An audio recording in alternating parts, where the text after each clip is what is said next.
গত Eid ul ফিতরে 11টি cinema release হলো, এবার ঈদে 11টি নয়, এবার ঈদে 8টির মতো সিনেমা প্রস্তুত হয়েছে। এখন প্রশ্ন আসতেই পারে, গত ঈদ উল ফিতরে 11টি সিনেমা রিলিজ হয়েছে, তাহলে কেন এই ঈদে 8টি সিনেমা রিলিজ পাচ্ছে? প্রথমত ব্যাপারটা হচ্ছে হল সংকট, দ্বিতীয়ত ব্যাপারটা হচ্ছে সব সিনেমা সব দর্শক ভালোভাবে গ্রহণ করে না। তাই এবার ঈদে যে কয়েকটি সিনেমা রিলিজ দেওয়া হচ্ছে, প্রতিটা সিনেমাই মানসম্পন্ন এবং যে সিনেমাগুলো দর্শক পছন্দ করবে না সেই সিনেমাগুলো এবার ঈদ থেকে সরিয়ে নেওয়া হয়েছে। তো ভাই ব্রাদার, এবার ঈদে কোন কোন সিনেমা রিলিজ হবে তা নিয়ে আজকের এই ভিডিওটা। তো ভিডিওটা না টেনে পুরো ভিডিওটা কন্টিনিউ করো। তো প্রথমে যেটি বললাম, গত রোজার ঈদে যে 11টি সিনেমা রিলিজ হয়েছে তার মধ্যে 2-4টা সিনেমা ব্যতীত সব কয়েকটি সিনেমাই ঝরে পড়ছে। আর গত রোজার ঈদে যে কয়েকটি সিনেমা রিলিজ হয়েছে তার মধ্যে এখনো 2-4টি সিনেমা দেশের বিভিন্ন প্রেক্ষাগৃহে চলতেছে। শাকিব খানের রাজকুমার, শবনম ইয়াসমিন বুবলির দেয়ালের দেশ এবং মায়াদালাপ, সেই সঙ্গে শরীফুল রাজুর ওমর, এই কয়েকটি সিনেমা ব্যতীত কোনো প্রডিউসার কিংবা কোনো পরিচালক বলতে পারবে না যে তারা একটা টাকা ঘরে নিয়ে আসতে পারছে। শুধুমাত্র এই কয়েকটি সিনেমাই বিজনেস করছে,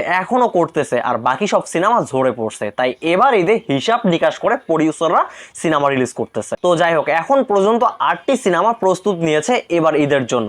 তো দেখে আসি কোন কোন সিনেমা এবার ঈদে রিলিজ করা হবে। এবার ঈদে যে কয়েকটি সিনেমা রিলিজ হবে তার মধ্যে অন্যতম হচ্ছে শাকিব খানের তুফান, শবনম ইয়াসমিন বুবলির জঙ্গলি এবং আরিফিন শুভর নীলচক্র। এছাড়াও রয়েছে মাসুদ রানা, এশা মারার, ময়ূরাক্ষী, ফুলসেরাত ও ডাকওয়ার্ড। এই কয়েকটি সিনেমা ফাইনাল হয়েছে। এই কয়েকটি সিনেমা এবার ঈদে চলবে। তবে ঈদ আসতে আসতে আরো 2-4টা সিনেমা বাড়লেও বাড়তে পারে। তো আমি যে 8টি সিনেমার কথা বললাম, অর্থাৎ যে 8টি সিনেমা এবার ঈদে রিলিজ হবে, তার মধ্যে শাকিব খানের তুফান, শবনম বুবলির ফুলসেরাত, জঙ্গলি, এই 3টা সিনেমা ব্যতীত আমি মনে করি বাকি সিনেমাগুলো রিলিজ না দেওয়াই বেটার হবে। কারণ এই 3টা সিনেমার কাছে বাকি যে সিনেমাগুলো আসতেছে ওই সিনেমাগুলো ঠাও পাবে না। ওই সিনেমাগুলো এই সিনেমা 3টার মাঝে বিলীন হয়ে যাবে, হারিয়ে যাবে। তাই আমি সেই সমস্ত প্রডিউসার এবং পরিচালকদেরকে বলতেছি, এবার ঈদের সিনেমা রিলিজ করলে একটু ভেবেচিন্তে রিলিজ করে। আর এই 8টির মধ্যে আমি মনে করি এই ময়ূরাক্ষী, এশা মারার এবং মাসুদ রানা, এই সিনেমাগুলো রিলিজ না করাটাই বেটার হবে। কারণ শাকিব খান আর শবনম বুবলির সিনেমার কাছে এই সিনেমাগুলো টিকতে পারবে না, এই সিনেমাগুলো হারিয়ে যাবে। তো যাই হোক ভাই ব্রাদার, দেখা যাক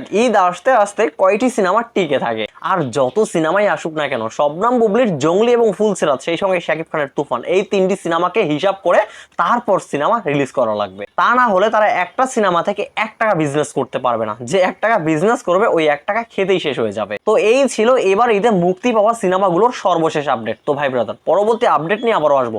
সে পর্যন্ত সবাই ভালো থাকবেন, সুস্থ থাকবেন। পরবর্তী ভিডিওতে আবার দেখা হচ্ছে। আল্লাহ হাফেজ।